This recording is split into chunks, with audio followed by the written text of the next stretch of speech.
Commissioner Peshawar division हैं और दीगर हुकाम का ये कहना है कि बज़ाहिर ऐसा लगता है कि इसमें जो इस मदरसे हक़ानिया के मुहतमिम हैं हामिदुल हक, उनको निशाना बनाया गया है, क्योंकि ये धमाका उस वक्त हुआ जब वो नमाज जुमा के बाद उस दरवाजे से निकल रहे थे और उसी वक्त धमाका हुआ।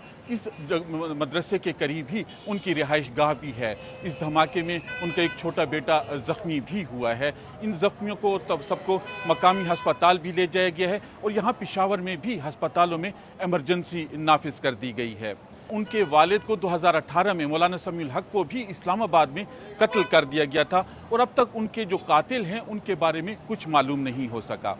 इस धमाके की ज़िम्मेदारी अब तक किसी ने भी कबूल नहीं की है और जो जामिया दारुल उलूम हक़ानिया है, इसमें बड़ी तादाद में ऐसे लोग, ऐसे तालिब इल्म भी रहे हैं जो इस वक्त TTP का हिस्सा हैं, तहरीक तालिबान पाकिस्तान का हिस्सा हैं या तहरीक तालिबान अफ़गानिस्तान का हिस्सा हैं। इसमें वो हक्कानी शामिल हैं जो अपने आप को एक यहाँ पे इस मदरसे के साथ अपने आप को वाबस्ता करते हैं।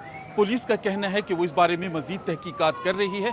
सूबाई हुकूमत के तर्जुमान बैरिस्टर सैफ ने भी कहा है कि हुकूमत इसके जो कातिल हैं, इसमें जो मुलव्विस लोग हैं, उनको मंजर आम पर ज़रूर लाएगी।